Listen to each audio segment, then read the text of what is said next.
मंचावर उपस्थित असलेले आदरणीय पद्मश्री गिरीशी प्रभुणे, अनेक उद्योजक व्यावसायिक घडविणारे विवेक सर, प्रदीर्घ काळ शिक्षण क्षेत्रात काम करणारे BG जाधव सर, महाविद्यालयाच्या प्राचार्या गीताताई जोशी,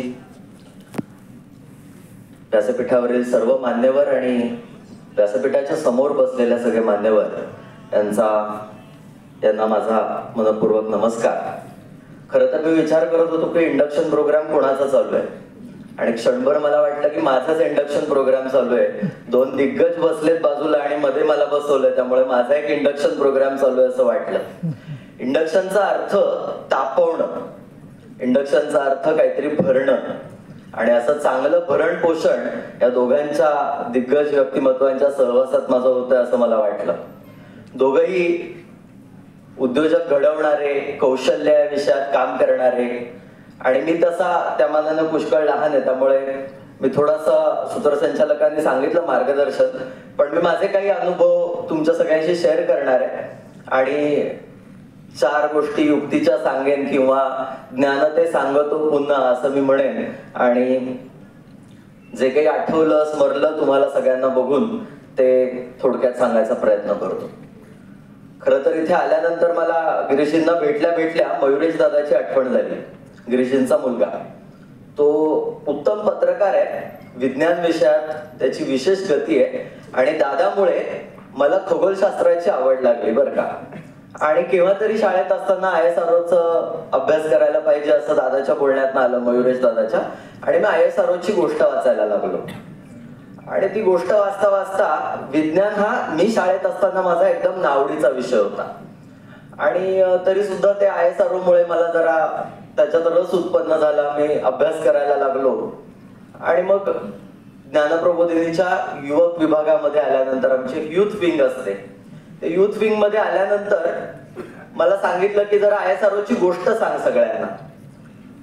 ज्ञानप्रबोधिनीचे तेव्हाचे अध्यक्ष डॉक्टर वसंतराव गोवारीकर यांना जाऊन भेटलो आणि त्यांच्याकडून ISROची गोष्ट ऐकली.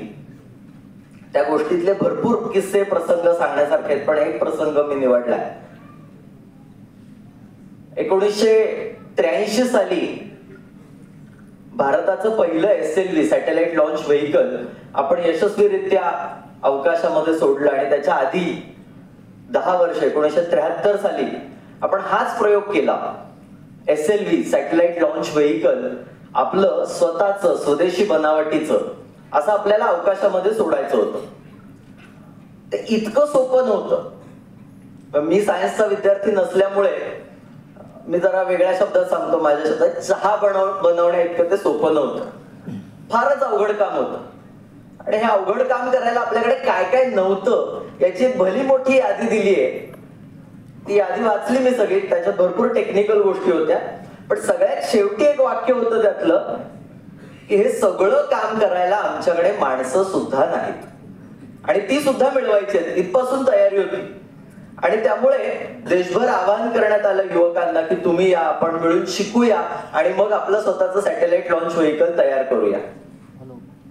मग लंडन मध्ये काम करणाऱ्या एका युवकाला प्रोपलंट नावाचं एक इंधन फ्युएल बनवण्याचं टेक्निक माहिती आहे हे कळलं, आणि म्हणून डॉक्टर विक्रम साराभाई त्या युवकाला भेटायला लंडनला गेले आणि त्याला विचारलं की तू भारतात येशील का काम करायला, तुला चांगलं पॅकेज देऊ आम्ही.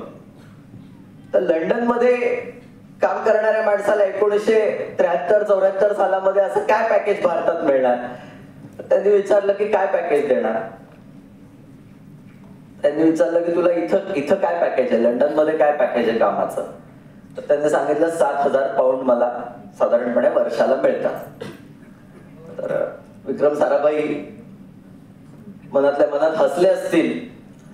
त्यांनी हे विचारायला फार डेअरिंग लागतं, तर त्यांना असं विचारलं की बघ तू भारतात चल, मी महिना 1,000 रुपये देईन, महिना 1,000 रुपये देईन. आणि पुढचं अर्धवाक्य फार महत्वाचं होतं, आणि अशी स्वप्न देईन की जी स्वप्न तुला जगातला कुठलाही देश देऊ शकणार नाही. येतोयस काय.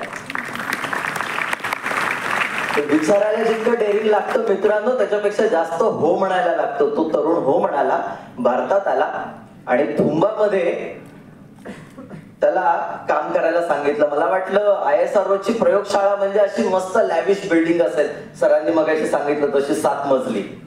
पण कुठल्याही चांगल्या इन्स्टिट्यूशनची सुरुवात पत्र्याच्या शेड खालनच होते. थुंबामध्ये कौलारू घर होतं आणि एक पडकं चर्च होतं. त्या चर्च मध्ये आपल्या प्रयोगशाळेचं काम चालू होतं. तो तरुण म्हणजे वसंतराव गोवारीकर बरं का. गोवारीकर सर आले इकडे काम करायला आणि त्यांच्या लक्षात आलं की अरे या कोपऱ्यात हा सायंटिस्ट बसलाय, त्या कोपऱ्यात तो सायंटिस्ट बसलाय, मला बसायला जागाच नाहीये. आणि एवढं प्रोपलंट फ्युएल वरती, इंधनावरती काम करायला मला सांगितलं, मला बसायला जागा तरी द्या किमान. त्यांनी साराबाईंना विचारलं मी कुठं बसू आता. साराबाई म्हणले बघ इथेच कुठेतरी बस, टेबल खुर्ची टाकून. तर ते म्हणले मी त्या कौलारू घराच्या बाहेर आलो आणि फेरी मारता मारता मला एक रेड्याचा गोठा दिसला. मला असं वाटलं त्या केरळच्या दमट हवामानामध्ये हे जरा बरं आहे, आपलं 3 बाजूला भिंतीच नाहीयेत, आपलं इथं बसून काम करावं. मी एक टेबल खुर्ची टाकली आणि बसून काम करायला लागलो. बघा मोठी माणसं किती आणि कशाने मोठी असतात. ते असं म्हणलं तुला काय सांगू आदित्य, आमच्या वेळी आम्ही इतक्या खस्ता खाल्ल्या आहेत म्हणून आज तुम्हाला हे सॅटेलाइट वगैरे सगळं मिळतं, असं म्हणले नाही.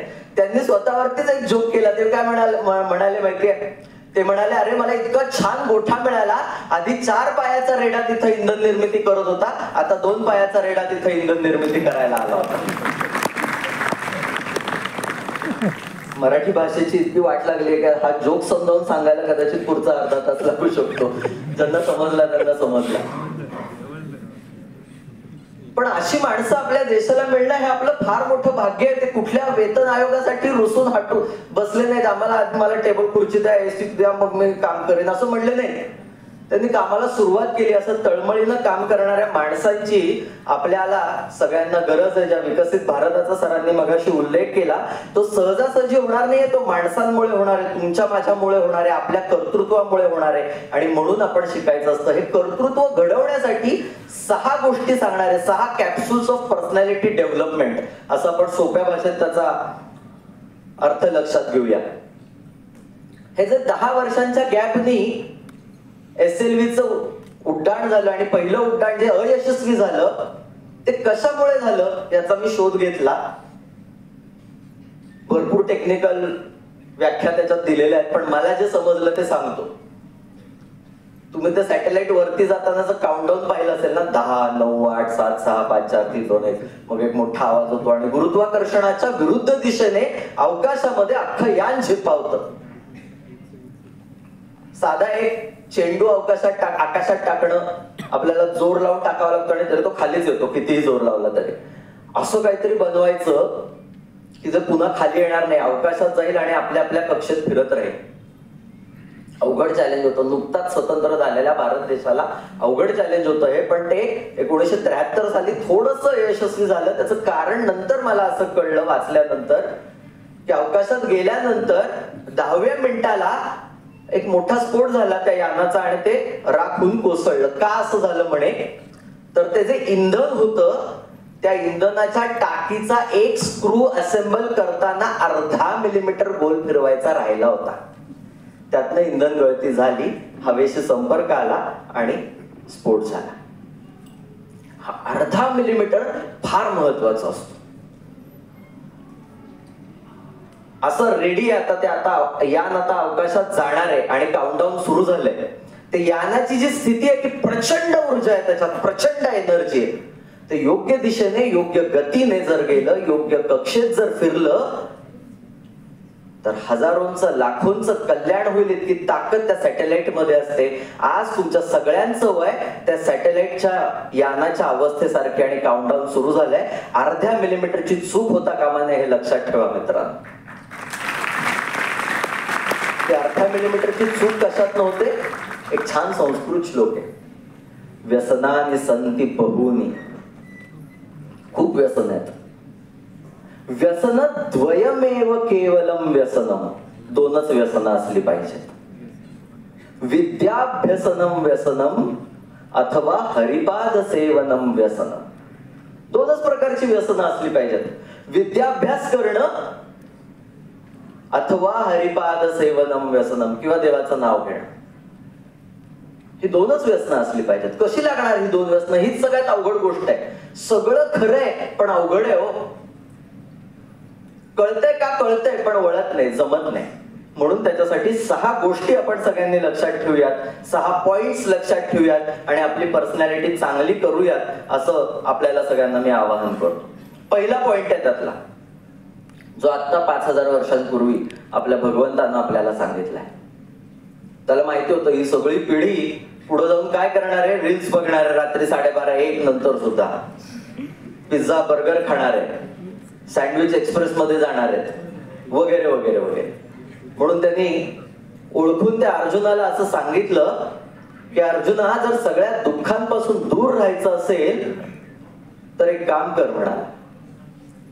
युक्ताहार विहारस्य युक्त चेष्टस्य कर्मसु युक्त स्वप्नावबोधस्य योगो भवति दुःखः. सगळ्या दुःखांपासून दूर राहायचं असेल तर काय कर? युक्त आहार विहार कर. तुमच्या माझ्या भाषेत सांगायचं, चांगला डाएट कर आणि रोज एक्सरसाइज कर. मला आधी वाटायचं युक्त आहार विहार करायचा म्हणजे कमी खायचं, पण तसं नाहीये. युक्त म्हणजे मोजून मापून आपल्या प्रकृतीला जे योग्य आहे ते युक्त. असा युक्त आहार विहार म्हणजे रोज एक्सरसाइज केला पाहिजे. ही इतकी अवघड गोष्ट आहे, काही मित्रांना जमत असेल, पण माझ्यासारखा जो स्पोर्ट्स मधला नाहीये, मैदानावरचा नाहीये, त्याला स्वतःच्या देहाला एक्सरसाइज पर्यंत घेऊन जावं लागतं आणि निदान 12 नमस्कार तरी घाल रे बाबा असं म्हणावं लागतं. खूप अवघड गोष्ट आहे, पण ही अवघड गोष्ट करणाऱ्यांनाच पुढचं उज्ज्वल भविष्य आहे. 100 वर्ष जगण्याची प्रेरणा आपल्या सगळ्यांमध्ये निर्माण करणं हे आपल्या सगळ्यांचं काम आहे. पहा, आपल्याकडे वाढदिवसाच्या शुभेच्छा कशा देतात?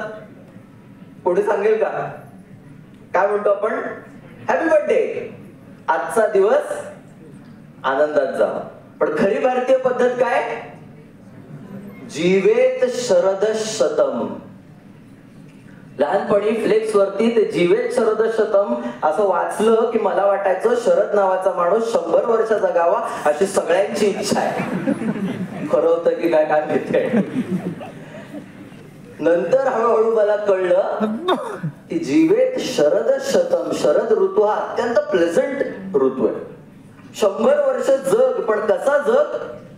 शरद ऋतू सारखा. नाहीतर लोक वाट बघतात म्हातारं कधी मरतंय काय माहिती. असं आपलं आयुष्य होऊ नये, ह्याची काळजी, याची इन्व्हेस्टमेंट आज घेतली पाहिजे. म्हणून रोजचा व्यायाम महत्वाचा आहे.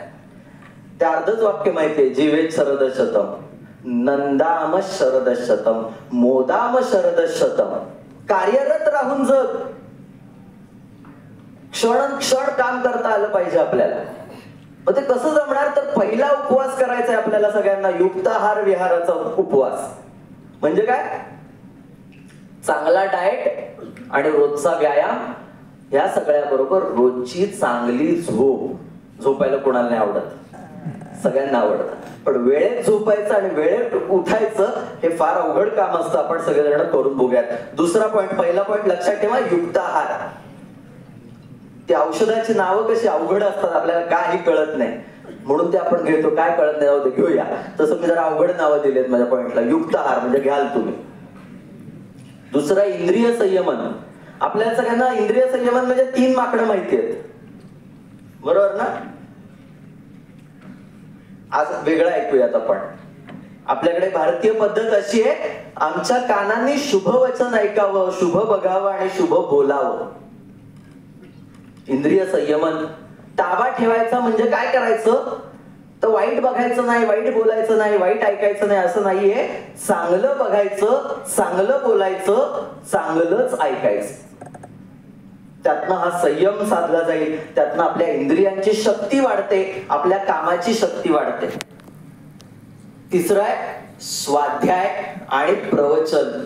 आता इतकं अभ्यासपूर्ण भाषण विवेक सरांनी जे केलं आणि याच्या नंतर चिंतनातून, अभ्यासातून आलेलं अत्यंत उत्तम आपण जे विचार ऐकणार आहोत गिरीजींचे, याला म्हणायचं प्रवचन.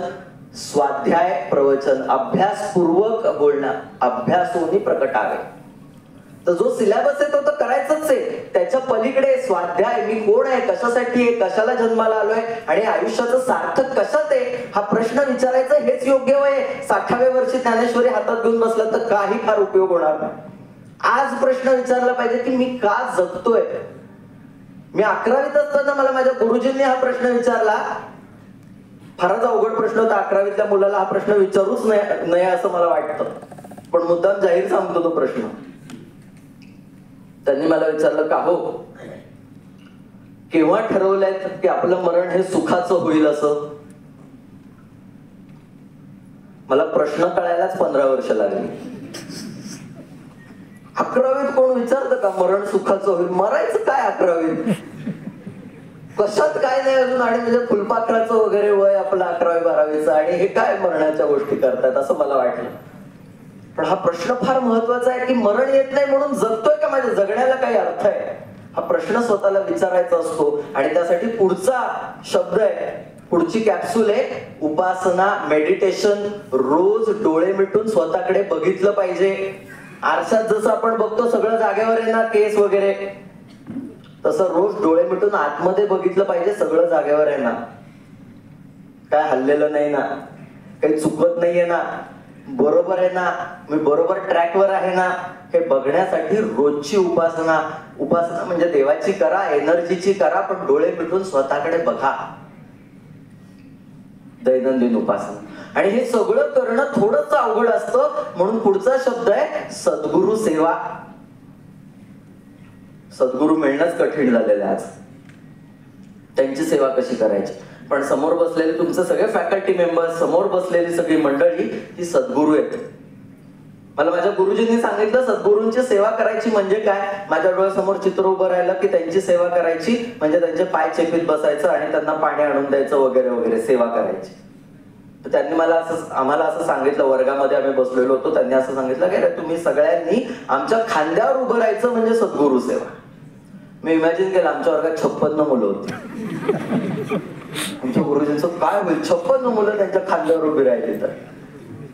पण नंतर त्यातलं विज्ञान थोडंसं कळलं मला की आज गुरुजी जे बघू शकताय त्यांच्या खांद्यावर जर उभं राहिलो तर त्याच्यापेक्षा पुढचं बघता आलं पाहिजे, म्हणजे सद्गुरु सेवा.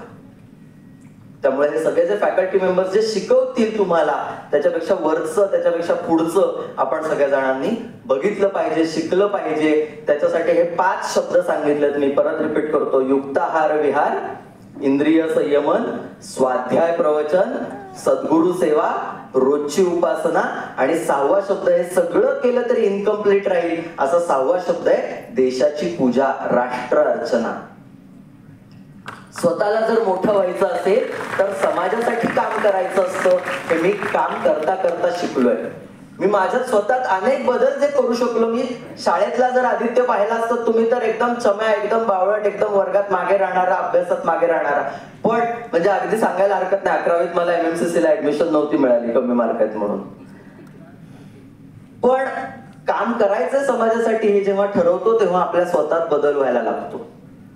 त्यामुळे मला स्वतःसाठी जगायचं नाहीये, मला इतरांसाठी जगायचंय, ही प्रेरणा आपल्या सगळ्यांमध्ये निर्माण व्हायला पाहिजे. आणि ती प्रेरणा कशी निर्माण होते तर आदरणीय गिरीशजींसारख्या माणसांच्या सहवासात राहून, त्यांच्याकडे बघून, त्यांच्या कामाला केव्हा तरी एकदा तरी जाऊन भेट दिली पाहिजे, त्यांच्या सोबत काम करण्याची संधी घेतली पाहिजे. अशा सगळ्या माणसांकडून ती प्रेरणा आपल्याला घ्यायची असते.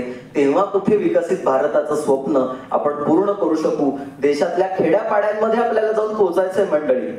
आपण फार लॅविश आयुष्य जगतोय, देवानं भरभरून दिलंय आपल्याला.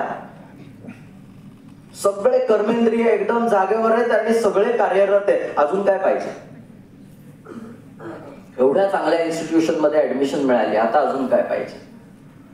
तर हे सगळं करून कुठल्या तरी छत्तीसगडच्या जंगलात जायचंय, कुठल्या तरी हिमालयात जायचंय, नॉर्थ ईस्ट मध्ये जायचंय, आणखीन महाराष्ट्राच्या कोनाकोपऱ्यात जायचंय आणि तिथल्या माणसांसाठी काम करायचंय. असा उदात्त हेतू, उदात्त पर्पज आपल्या आयुष्याला मिळावं यासाठी परमेश्वराकडे प्रार्थना करतो आणि तुम्हाला सगळ्यांना भरपूर शुभेच्छा देतो. धन्यवाद.